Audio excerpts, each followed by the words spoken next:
apa yang aku hadap setiap malam, my late night talks, kepala otak aku to be honest, aku dah penat. Nasib baik aku hidup lagi. Tu je aku fikir, nasib baik aku hidup. Hidup ni memang unfair, tak adil. Sebab aku buat baik macam mana pun, tetap aku dapat jahat. Mana keadilan Allah?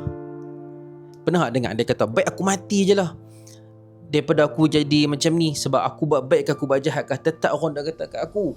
Gila stres, serabut gila weh. Ni nasib baiklah aku hidup lagi.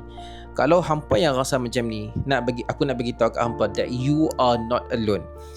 Satu kisah happen, dan skrip macam ni yang hampa dengar tadi tu pernah direkodkan dalam Al-Quran surah Maryam ayat ke-23. Ketika mana Sayyidatina Maryam dia kata ya qala ya laitani mittu qabla hadha, ya Allah, alangkah baiknya, alangkah beruntungnya, alangkah nasib aku ni jadi lebih baik kalau aku mati saja sebelum ni. Baik aku mati je mittu qablu hadha. Dan Siti Maryam dia kata lagi, wa kuntu nasyam nansiya, dan aku ni kalau boleh nak orang lupa aku, orang tak ingat aku, orang tak kenal pun aku. Stres. Sebenarnya apa yang hampa lalui ini benda yang normal. It's happen to everybody. You are not alone. Bezanya adalah macam mana kita nak handle stress, depression, anxiety everyday yang kita been through ni everyday. Dia sikit atau banyak saja. Dalam Al-Quran juga Allah Ta'ala cerita, bukan hampa jadi uji. Hampa tengok perkhianatan, sakit tak sakit? Sakit.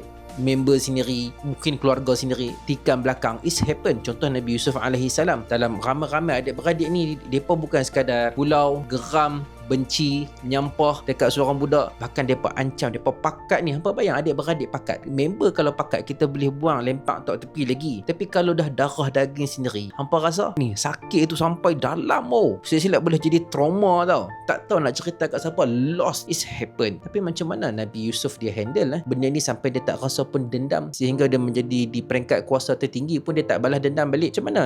How Nabi Yusuf, Prophet Yusuf, dia treat very well. Apa mindset dia? Macam mana dia buat? Gila. Kalau hampa rasa doa hampa tak dimakbulkan, Nabi Zakaria minta nak dapat zuriat, sampai lanjut usia baru dapat. Siapa lagi? Nabi Nuh AS dakwah berapa tahun, usaha macam-macam, plan macam-macam, buat segala-galanya dah, tapi hasil tak ada. Hampa desperate, hampa serabut, hampa stres, hampa rasa macam tak guna, Allah Ta'ala memang tak sayang aku. Kawan-kawan, hak mana tengok video ni, aku nak bagi tahu kat hampa, kalau hampa rasa stres, hampa rasa depression, rasa nak mati, aku nak bagi tahu hampa bukan orang pertama macam tu. Para ambil sampai nak kena ancam bunuh kita. Pernah orang main belasah kita, orang main tumbuk kita, ligan kita, nak bunuh kita, hari-hari ketuk itu baling batu. Kita tak pernah hadapi benda tu. Aku boleh list lagi more and more story in the Quran. Tapi ada satu benda yang similarity between all this story in the Quran been test, diuji. Hampa sebut kat aku, mana nabi yang ada di atas muka bumi ni yang pernah menjadi anbiya, para rasul, yang tak diuji. Dan semakin kuat dia uji, semakin hebat dia diuji, dia menjadi rasul ulul azmi. Jadi nak bagi tahu kat hampanya, ujian ni benda yang normal, yang pasti akan berlaku dalam kehidupan.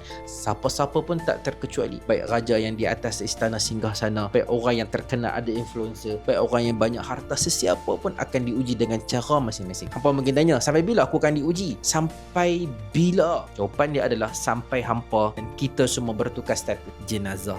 Dan habis ujian, selepas tu kita akan pergi alam akhirat dan kita akan tengok score marks kita, berapa yang kita dapat. Sebab itu hidup ni kan, kita sangka hari ni ujian dah berat, padahal Allah ni tengah spare lagi, ada lagi ujian akan datang. Kalau kita tak prepare, kita akan tewas. Sebab tu semua orang yang diuji ni, dia ada satu persamaan, iaitu mereka ni dekat dengan Allah. Ujian macam mana berat sekalipun, stres macam mana pun, depression macam mana sekalipun, jangan tinggal Allah. Sebab once hampa tinggal Allah aja, hampa akan habis semuanya. Kalau hampa ada segalanya dekat dunia, hampa tak ada Allah, hampa pun akan habis. Jadi Allah itu yang pertama. Tapi macam mana nak kenal Allah, nak merasai Allah bersama dengan kita? Mesti dengan ilmu. Kena ada ilmu, kena belajar. Sebab hidup ni banyak lagi ujian nak main ni, banyak lagi kita akan hadapi ni, so kita kena prepare.